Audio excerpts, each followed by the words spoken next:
안녕하세요 여러분, 세상돌아보기입니다. 오늘은 24년 11월 4일이고 월요일입니다. 자, 이제 우리 시간으로 내일 우리가 시간이 12시간 13시간 빠르니까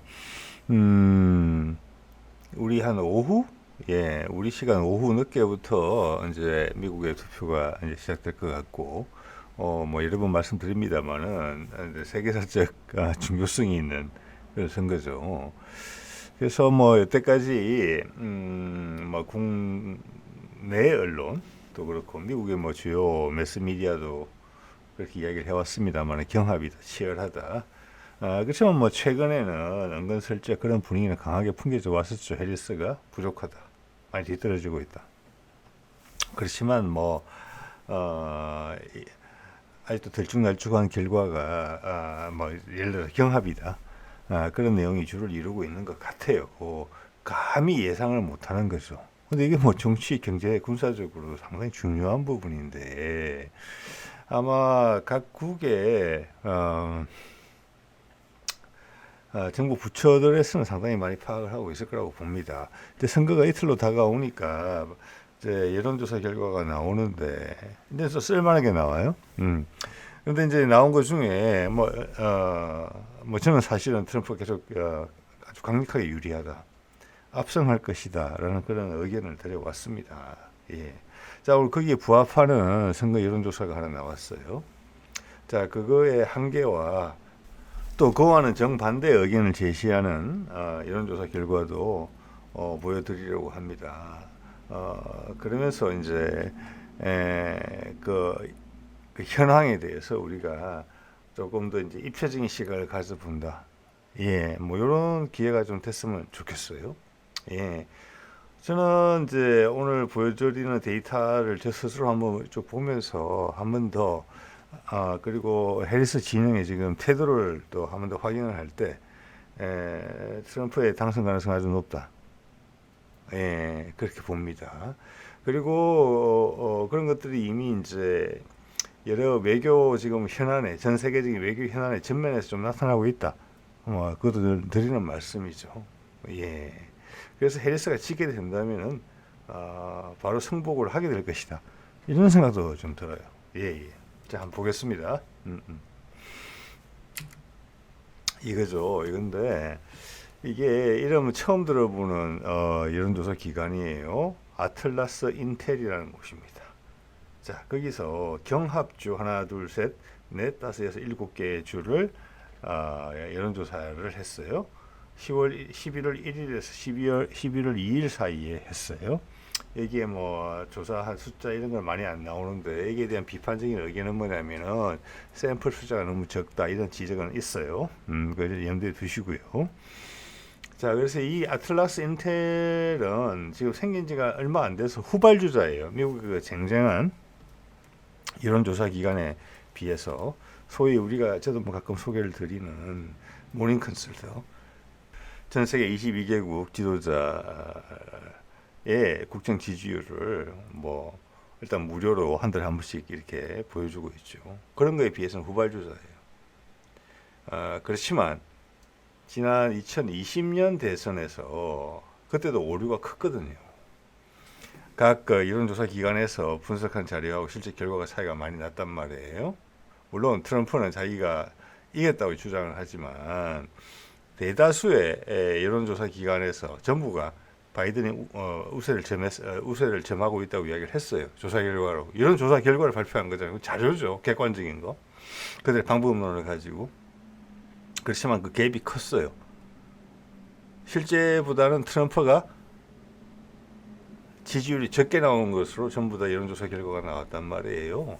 그 가운데서 아틀라스 인텔은 가장 그나마 오류가 적었던 쪽에 속한다.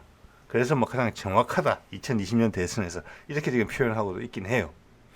자, 이 친구들이 지금 정치적 부담을 무릅쓰고 이틀 앞서서 트럼프가 유리하다는 거. 왜냐하면 지금 우리나라 여론조사 지형도 그렇고 주요 언론 지형도 그렇죠. 미국도 마찬가지거든요.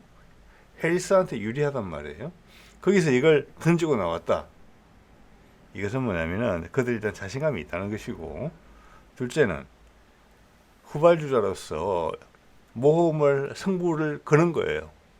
내가 가장 정확하게 해서 여태까지 문제를 문제점의 요인들을 개선해서 반영을 해서 제대로 해서 한번 밝히자.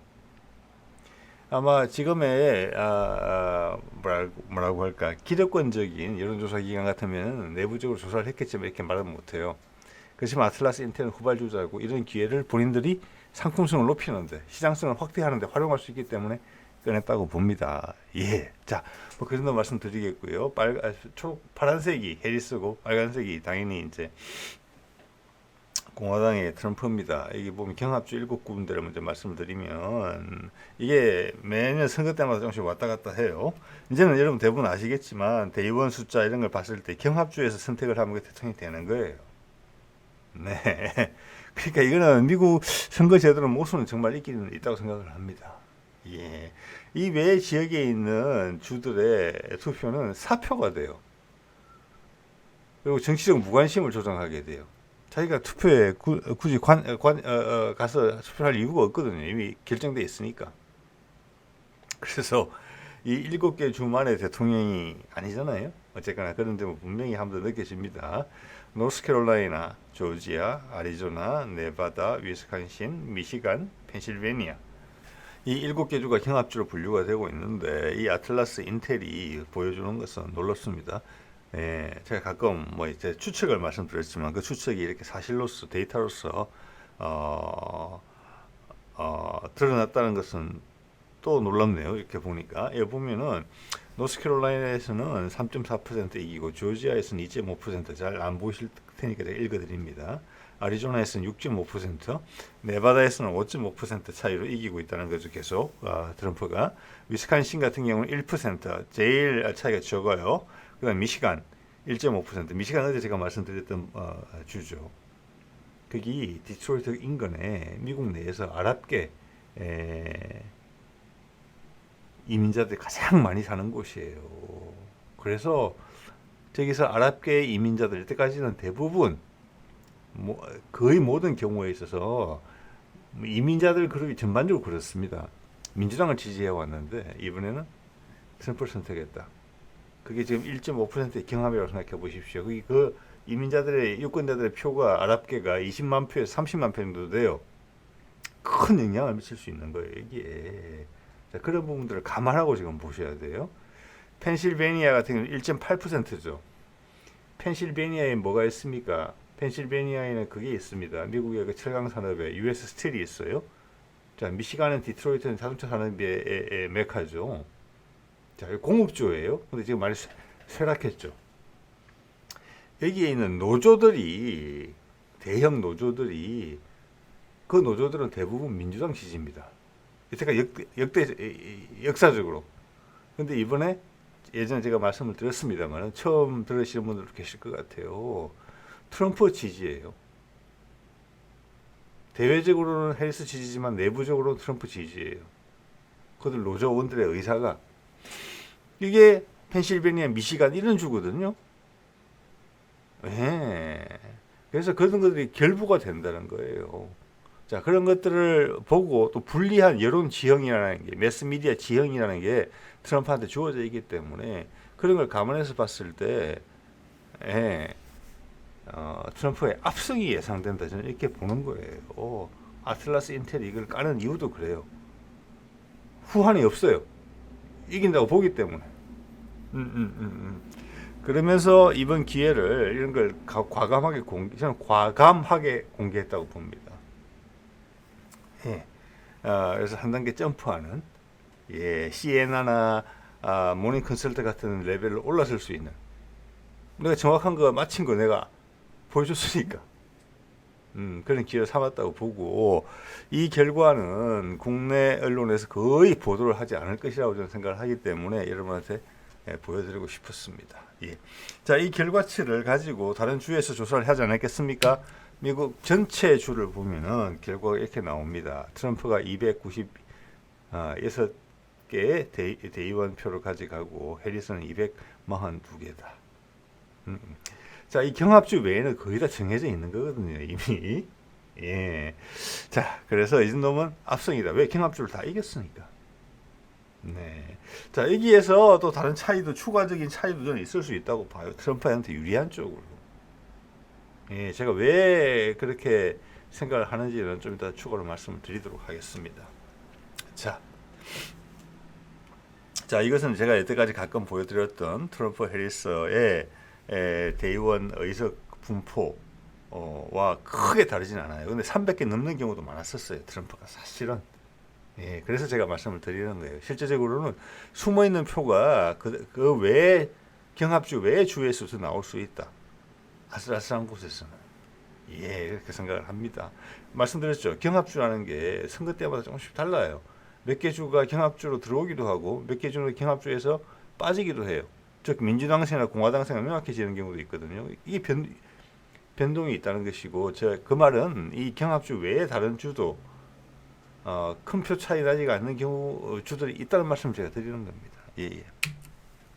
자, 이거는 어제 미국 주요 언론에서 많이 보도가 됐던 부분이에요. 뉴욕 타임즈하고 시에나 칼리지 여론조사 기관에서 한 건데, 시에나 큰 곳입니다. 예, 모닝 컨설트 같은 곳이에요. 대기업들을 대상으로 여론조사를 해주는 곳이에요. 여기 결과를 한번 보실까요? 같습니다. 파란색은 해리스, 트럼프는 빨간색인데, 여기 보면 똑같은 7개 경합주예요. 여기 보면은 7개 중에서 하나, 둘, 셋, 넷, 5개. 예, 5개 정도에서 우세로 나타나요. 누가? 해리스가. 그리고 한 개 주에서 트럼프가 우세하다. 너무나 차이에 나는 반대되는 여론조사죠. 이 두 개를 같이 놓고 보면은 이 여론조사를 왜 하는지 모르겠다 싶은 생각이 들 정도예요. 여기에 대한 비판도 있더라고요. 자, 트럼프 민주당 지지자들이 과표집됐다라는 내용이 있었어요. 근데 우리한테는 그렇게 중요하진 않죠. 자, 그래서 이런 것들은 이제 말씀을 드리고, 제 결론은 이미 말씀을 드렸습니다. 앞서서. 그리고 아틀라스 인텔의 입장도 말씀을 드렸어요. 시에나에 비해서는 완전히 새끼죠. 크고 싶어하는 곳이죠. 시에나는 기득권이고. 네. 그리고 뉴욕 타임즈는 네. 현재 바이든 정부와 아주 친한 곳입니다. 자, 그리고 해리스 지금 진영에서는, 캠페인 진영에서는, 선거 진영에서는 지금 약간 패색이 짙은 분위기예요. 제가 보기에는 에너지 레벨이 많이 떨어져 있어요. 예. 자, 그래서 숙제하듯이 한 여론조사다. 자, 이런 것을 보고 아틀라스 인텔 같은 경우는 며칠 전부터 제가 좀 전에 조사를 해보니까 이때 공개한다라고 예고까지 하고 있었어요. 쭉 자신 있었다는 거죠. 이 명확한 것을 다른 데서 감히 이야기를 못 하고 있네 하면서 가버린 거예요. 자, 거기에 대한 맞대응적인 차원에서 나왔다고 볼 수 있어요. 그게 예고를 하고 있었기 때문에. 이 정도는 기본적으로 숙제하듯이라도 해줘야 된다. 이건 제 해석입니다만 제 느낌은 그랬습니다. 네.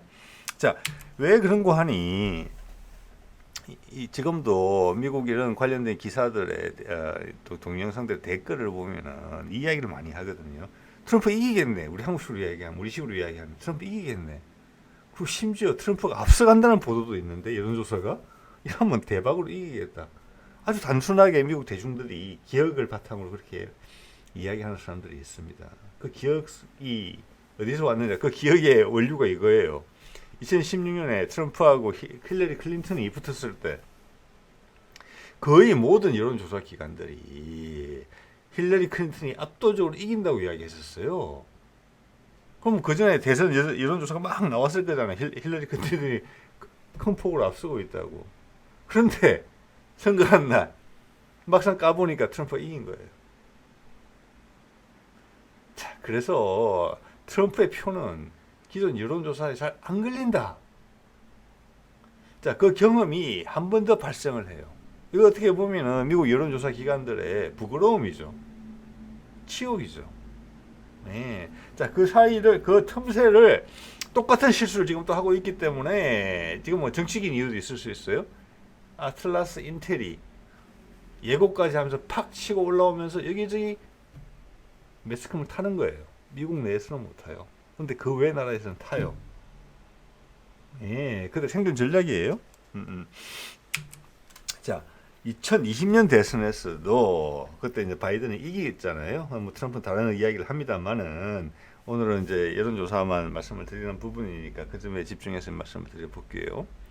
그때도 여론조사 기관들 2016년에 그런 실수를 해놓고도 2020년에도 또 실수를 했다는 거예요. 기본적으로 뭐냐면은 바이든이 큰 폭으로 이긴다고 했는데 실제 결과는 그 폭이 미미했다. 즉 역시나 트럼프 지지세가 여론조사에 잘 반영되지 못했다.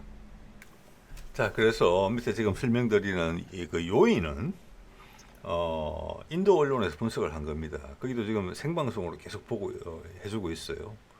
훨씬 미국 언론보다 영향가가 많습니다. 거기에서 소개하는 왜 트럼프가 지지세가 적게 표집이 되느냐, 그거에 대한 그 인도 사람들의 설명은 이렇습니다. 시골 거주 서민 계층의 백인들의 표가 충분히 반영되지 않는다. 여론조사라는 게 샘플링을 하는 건데, 즉 이 말은 기존에 이제 여론조사라는 게 도시 위주의 중산층 위주의 샘플링이 주로 되고 있었다. 예. 이걸 짐작할 수가 있어요.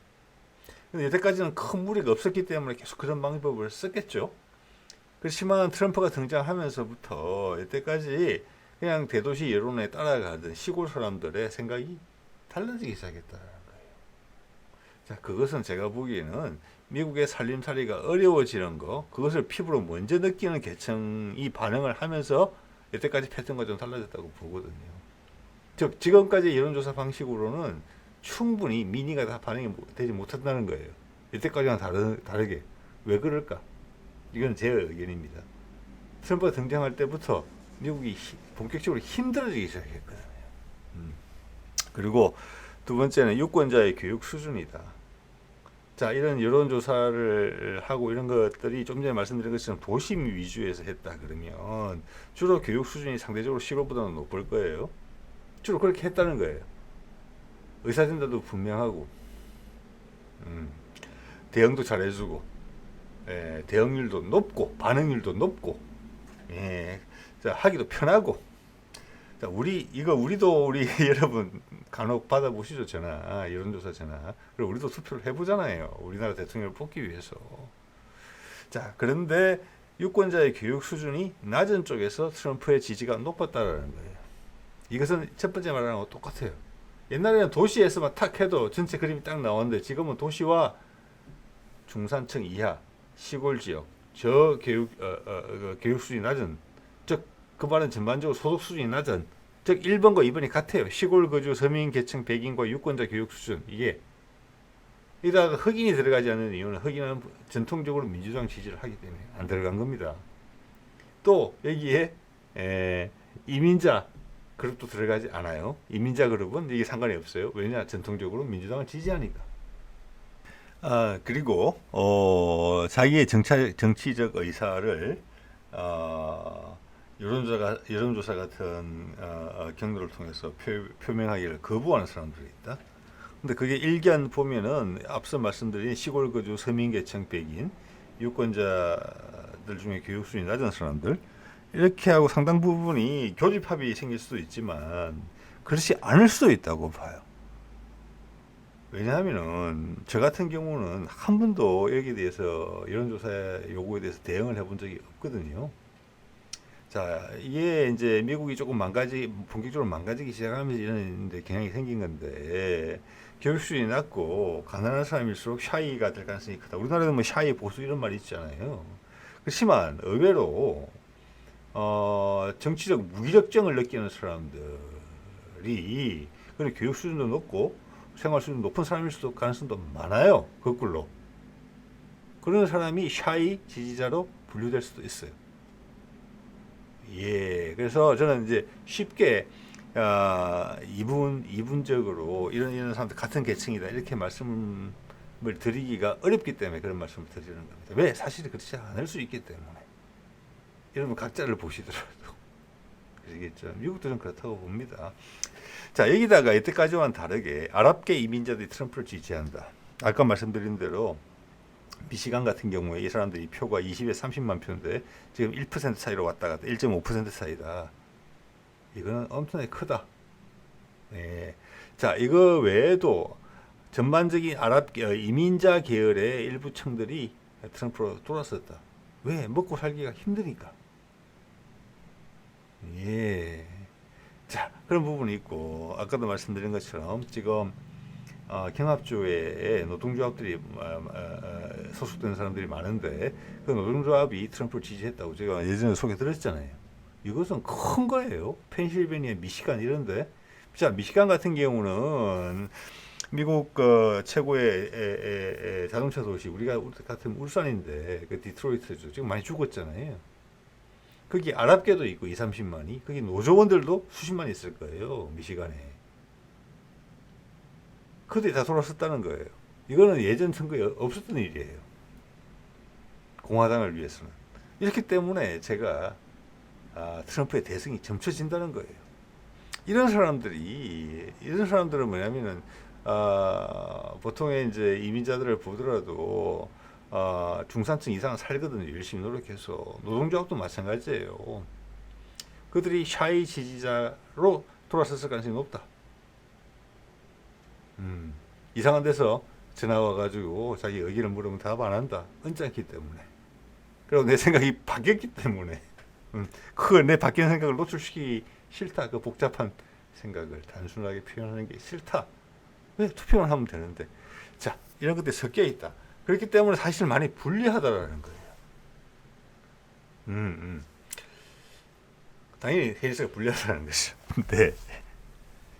자, 대내적으로는 그렇고 대외적으로는 이거 한 장으로 설명이 다 될 거라고 봅니다. 제가 며칠 전에 다뤘죠. 북한이 미국 대선 앞두고 ICBM을 발사했고 그 전날 푸틴이 러시아가 발사를 했죠.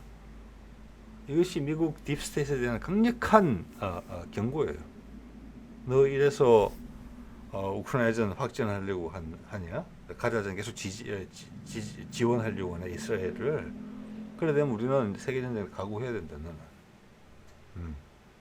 그런 메시지를 던진 것이고 이것이 제가 보는 이제 이미 카말라 진영은 안 된다고 보는 것이기 때문에 그리고 그간 뭐 이스라엘 건과 관련한 미국 딥스테이트의 움직임들을 봤을 때 이 협박을 이 경고를 접수한 것으로 보이거든요. 이것은 우리 대중들한테 해주려고 한 일은 아니에요. 이것은 그렇지만 미국의 딥스테이트와 핵심 세력은 충분히 이해했을 겁니다. 그리고 선거를 이미 치고 있잖아요. 여기에 대해서 어떻게 뒤집으려고 하지 마라. 그럼 훨씬 더 꼬일 수가 있다. 너의 결정이 초래할 결과가 훨씬 더 몇 배, 몇 제곱 더 커진다라는 것을 북한과 러시아가 보여준 거거든요. 그리고 뒤로는 우리가 다른 걸 요구하는 게 아니다. 순리대로 그냥 해라. 순리대로. 자, 이렇기 때문에 저는 이제 해리스가 지면은 바로 승복할 거라고 봅니다. 이미 이건 이제 메시지가 전해졌고 거기에 대한 반응이 강하게 안 나왔거든요. 이걸 비난하지 않아요, 미국이 지금. 이런 무시무시한 일이 벌어졌는데 미국의 가장 강력한 적인 러시아와 지금 전쟁까지 하고 있잖아요. 그리고 북한이 하루 사이에 대륙간 탄도미사일을 4발이나 쐈는데 미국을 겨냥한 것이 분명한 여기에 대해서 종합적인 반응이 없다. 종합적인 반응이 없다는 게 그걸 묶어서 각각 개별적으로 비난했어요. 이게 저는 해리스가 승복할 수밖에 없는 이유라고 봅니다. 자, 이것은 트럼프한테 큰 지지가 된 거예요. 왜? 미국 내에서 지금 계엄령 이야기까지 나왔었잖아요. 충분히 가능했던 이야기예요. 트럼프 스스로도 지난번 선거를 도둑맞았다고 이야기를 하잖아요. 이 기세를 끊는 게 그렇게 쉽지 않다는 것입니다. 이 정도까지 나서야 된다는 거예요. 네타냐후의 기세를 끊는 것도 쉽지 않아요. 윤석열의 기세를 끊는 것도 쉽지 않아요. 세상에 만만한 일이 없습니다. 예. 자, 그래서 이런 관점에서 봤을 때 여러분이 동의를 하신다면은 이런 류의 기사들은 장난치는 거예요. 그냥 누가 승리하든 협상은 없다. 예, 어떤 뭐 다른 복합적인 의도가 있는지는 모르겠습니다만은 이것은 사실관계와는 전혀 다르다. 누가 승리하느냐에 따라서 천지 차이다. 이렇게 말하는 게 정답이겠죠. 자, 여기에 대해서 지금 많은 압박들이 있거든요. 일단 이스라엘은 정신이 하나도 없어요. 왜냐하면 헤즈볼라가 지금 이스라엘군 5개 사단 5만 명이 한 달 전에 아마 10월 1일 투입됐거나 그랬을 거예요. 레바논 남쪽에 진군을 했는데 점령한 지역이 한 곳도 없어요. 계속 당하고 있어요. 지형 지물을 이용해서 유인한 다음에 타격해요. 그리고 헤즈볼라의 무기 체계나 그 지하 터널 시스템이 하마스의 그것보다는 훨씬 수준이 높아요. 이건 진짜 군대예요, 군대. 어떻게 보면 하마스는 게릴라라면은 그래서 지금 막대한 피해가 발생하고 있어서 후퇴를 하고 있을 정도예요. 후퇴를 이스라엘군이. 거기다가 대전차 미사일 높은 수준의 명중률을 가진 대전차 미사일과 또한 드론을 되게 효과적으로 쓰고 있어요. 그래서 이스라엘이 지금 난감해하고 있고 지금 이스라엘의 아이언돔이 계속 붕괴되는 게 보이거든요. 평범한 로켓탄을 쏴가지고 아이언돔의 시선을 유도한 다음에 그 다음 저공으로 또는 저공 저속으로 이동하는 드론을 보내서 핵심 지역을 타격하거든요. 어떻게 뚫는지 알았다는 거예요. 이란에 이어서. 자, 그것만 하더라도 지금 네타냐후 정신이 하나도 없거든요. 거기서 지금 그림 속의 인물은 누구냐면은 터키의 외무장관입니다. 이런 이야기를 했어요. 오늘 타스 통신 보도죠. 여러 군데서 보도가 된 게 확인됩니다. 이스라엘이 이란의 핵시설을 공격하면 지역 전쟁으로 확전될 것이다. 이가 말해주는 게 몇 가지가 있어요. 첫 번째는 이스라엘이 이란을 본격적으로 치려면은 트럼프가 당선이 되기 전에 해야 돼요. 당선된 후가 되면은 모든 힘이 떨어지게 돼 있어요. 분위기가 훨씬 불리한 지형이 형성되거든요. 그래서 미국을 안고 어떻게든 가야 되는데 그걸 못하게 헤즈볼라 후티가 계속 때린 거예요. 그래서 터키가 한 번 더 경고한 거예요. 자, 두 번째는 뭐냐? 핵시설을 공격할 가능성이 높다는 것을 이야기해주고 있어요. 즉 이것은 뭐냐면 간접적으로 이란이 핵 무장국이라는 것을 인정하는 거예요. 터키가. 즉 이란과 이스라엘 둘 다 핵 무장국이에요. 핵 보유국이에요. 그런데 그 핵시설을 공격한다? 그러면 터키도 나선다가 돼요. 지금 지형이 그렇게 형성이 됐다라는 거예요. 지금. 자, 여기서 선거 전, 선거 후인데 지금 네타냐후의 부정비리 이야기가 또 나오고 있어요. 이스라엘에서 시위도 격화되고 있죠. 반정부 시위, 반 네타냐후 시위라고 봐야 되겠죠. 우리 한국 윤석열도 그렇죠. 예. 자, 우리 동네에도 지금 플랜카드가 붙었더라고요. 제가 있는 지역에서 뭐 탄핵을 위한 시위를 한다고 모이라고. 예. 그렇기 때문에 네타냐후는 어떤 식으로든지 전 도발을 할 거라고 봅니다. 지금 미국 대선 전에는 못했어요. 이런 압박에 선거 후가 되면 만약 트럼프가 당선이 되는 쪽으로 결론이 난다. 그러면은 네타냐후의 운신의 폭은 정말 좁을 거예요. 일단 미국의 지지를 못 받아요. 그러면 G7도 아이고 잘 됐네. 발 빼야지. 도와줄 곳이 아무데도 없고 적은 더 막강해져요. 자신감이 세지는데 그래도 하겠느냐? 하지요. 자기가 죽을 수는 없으니까. 자기하고 이스라엘의 국민 전체의 목숨과 바꾸는 거예요. 이런 것들이 잘못된 지도자의 핵심이에요. 우리 윤석열도 그럴 수 있어요. 그거 좀 항상 신경을 써야 돼요. 그 선거 후에도 할 수 있다고 보는 거예요. 그렇게 되면은 아랍이 연합해서 새로운 중동전이 발생을 하고 유럽과 미국이 모른 채 할 수가 있겠다. 이런 생각이 들어요. 예. 자, 우리 윤석열은 어떻게 할 것인지 여러분 잘 생각해 보세요. 그에게 탈출구가 뭐가 있는지. 자, 또 한편으로는 이제 가운데서 줄타기를 하던 사우디가 뭐 확실히 이야기를 했죠. 팔레스타인 국가 성립 없이는 이스라엘과의 관계 개선이 없다고 딱 잘랐습니다. 네, 그래서 제가 이제 채널에서 추정드린 모든 여러 가지 부분들이 사우디와 관련된 부분들이 맞다. 여기서 미국이 큰 실수를 했다. 사우디를 그냥 러시아 쪽에 그냥 갖다 붙게 만들었다. 예. 자, 이러면 완전히 구석에 물린 거예요. 이스라엘 혼자밖에 없어요. 근데 트럼프가 당선이 된다? 그러면 처음에 정치적으로 해결하라고 그러겠죠. 팔레스타인 국가 인정해. 그런 수순이란 말이에요, 지금. 그렇지 않으면 우리가 돈 뺄 거야. 무기 지원 뺄 거야. 근데 네타냐후가 저항을 한다? 그럼 미국이 모른 체 할 거예요. 그러면 주변 아랍국들이 이스라엘 잡아먹으려고 시작하겠죠. 예. 그게 제가 그리는 가장 그럴듯한 시나리오라고 봅니다. 제가 여러 가지를 감안을 했을 때. 또한 세계의 여론은 지금도 많이 이제 사실 있는 그대로 전달되고 있지만 훨씬 더 적나라하게 이스라엘의 악행에 대해서 전 세계에 공분을 일으키고 남을 정도의 내용들이 흘러 넘치게 될 겁니다. 왜냐? 미국과 G7이 빠졌기 때문에. 예. 자, 그 과정에서 미국에 큰 영향력을 행사하는 유태인 로비 그룹하고 지금 그게 사실 언론도 생각하고 있는 거거든요. 하고 트럼프의 게임에서 트럼프가 이기는 쪽으로 옮아가는 거 아닌가. 이미 트럼프가 이겨내고 있어요. 그게 지금 그가 제일 잘하는 일이에요. 누구도 그렇게 이야기하지 않지만 제가 보기엔 그게 그 사람들이 트럼프를 미국을 포기하고 떠나지도 못하게 하면서 그들이 원하는 대로 따라주지도 않으면서 엉거주춤하게 만든 상태에서 끌고 가는 거죠. 이렇게.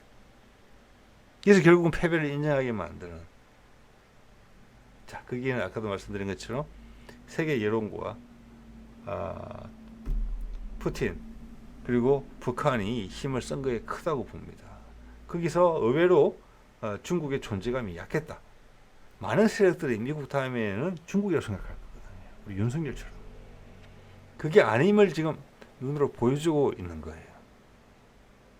예, 저 어제 그거 봤습니다. 중국이 비자 없이 무비자로 중국을 15일간 최장 여행할 수 있는 여러 나라들을 공개했는데 뭐 슬로바키아 기타 등등 핀란드, 노르웨이 들어갔던 것 같은데 거기 우리나라가 들어갔어요. 이시바가 지금 바로 허수아비가 됐잖아요. 한 달도 안 됐어. 그러자 우리 쪽에서 바로 중국에 작업을 했다 이런 생각이 좀 들거든요. 그런 신호를 볼 수도 있다. 이거 조금 더 지켜봐야 되겠습니다만 그게 우리 들어갈 이유가 없거든요. 제가 봐서는. 자, 그런 관점에서 이걸 한번 볼까요? 지금 네타냐후처럼 윤석열도 뭔가 젤렌스키가 본인이 결정할 수 있는 일이 없지요. 근데 네타냐후는 본인이 할 수 있고 윤석열 본인이 할 수 있는 힘이 있어요. 자, 이기도 하려면 선거 전에 했었어야 되거든요. 대선 전에. 지금 우리나라 전체 언론에서 트럼프의 당선 가능성과 북미 총전선의 가능성을 결부시키는 표현들이 거의 없어요. 그만큼 두려워하고 있다는 것입니다. 예. 자, 그럼 그가 뭔가 작업을 하려고 했을 텐데, 여태까지 북한의 무인기로 삐라를 뿌리기까지 하면서 긴장을 고조시켰고, 북한군의 러시아 파병권을 가지고 우크라이나에 대해서 상당히 공격적인 발언, 즉 대러시아 공격 발언을 서슴지 않았는데, 지난 며칠간 어쩔 수 없었죠. 이스라엘에서는 헤즈볼라와 후티가 공격 강도를 높이면서 이스라엘 방공망을 무력화시켰고 아까 보여드린 것처럼 사우디, 터키까지 나서서 압박을 가하고 있고 러시아는 실제적으로 무기를 보내서 이스라엘의 공격을 무력화시켰어요. 자, 그런 방어막이 쳐져서 내 땅을 틀어 막은 겁니다. 한국에서 무슨 일이 발생했느냐?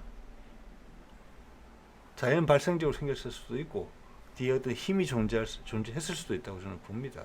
여러분 한번 생각해 보세요. 결론은 안 내리겠습니다. 갑자기 사실을 반영하는 여론조사가 나오기 시작했다.